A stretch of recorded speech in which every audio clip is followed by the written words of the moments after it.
Saint of the day of August 12, Saint Jeanne Frances de Chantal. The name of Saint Jeanne Frances de Chantal, 1572-1641, is linked to that of Saint Francis de Sales, 1567-1622, for the spiritual bond that was established between these two blessed souls, who co-founded the Order of the Visitation. Jeanne, born in Dijon into a family of the high French nobility, lost her mother when she was just 18 months old. Her education was taken care of by her father, Benigno Fremiot. At the age of 20 she married a man of faith called Christopher, Baron de Chantal, with whom she lived a happy marriage. She gave birth to 6 children, though her first 2 died at birth, preceding her to heaven. Even during her marriage, Jeanne was devoted to charity, which reached its peak during the famine that struck Burgundy at the end of 1600.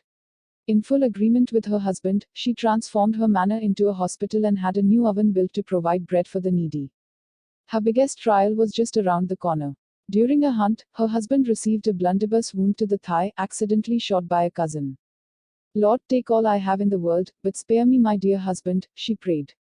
The good Christopher returned to God 8 days after the accident, forgiving his involuntary killer from the heart. It was 1601, Jeanne at only 29 years old was already a widow, with 4 children to raise. Inconsolable, she could not forgive the man who had taken away her dearest love. One day her father invited her to Dijon to listen to the visiting Bishop of Geneva, formerly a stronghold of the Calvinists, Francis de Sales. On March 5, 1604 the first meeting between the two took place, and from then on the saint took on the spiritual guidance of Jeanne, which was mainly in the form of an intense exchange of letters. The first visible grace was that Jeanne finally found the strength to meet her husband's cousin. She forgave him, which was greatly beneficial for her progress. Forged in sorrow, she became steadfast in the paths of sanctification, understanding the beauty of having God as the only and supreme end. All that has been created down here means nothing to me compared to my dearest Father. Closing square bracket. One day you commanded me to detach myself and to strip myself of everything.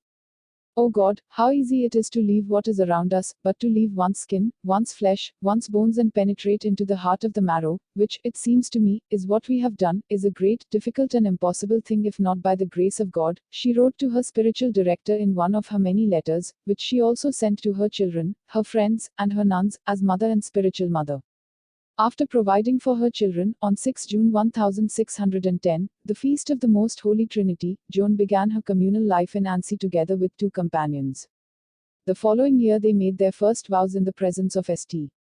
Francis of Sales. These were the beginnings of the Order of the Visitation, canonically erected in 1618, which was called this in memory of the solicitous charity the Virgin had shown when she visited her cousin Elizabeth. Its aim was, in fact, to feed on divine love in contemplation and then to visit the poor and the sick. She also welcomed as nuns sickly and elderly women.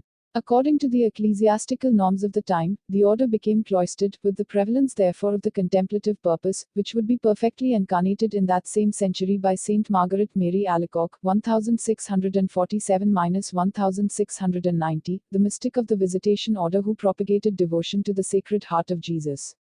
Already in 1633, another distinguished duo of French saints, Louise de Marillac and Vincent de Paul, founded the Daughters of Charity, the first female institute for home care of the poor and sick, a solemn confirmation of the extraordinary work of Providence. Returning to Jeanne, she was not spared more bereavement, only one of her 2 remaining daughters survived. In 1622, when the order already had 13 monasteries, Francis de Sales also died. Left alone at the head of the order, Jeanne traveled far and wide in France.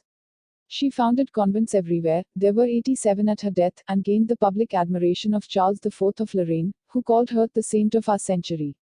Patroness of widows, forgotten people, mothers, invoked in cases of bereavement.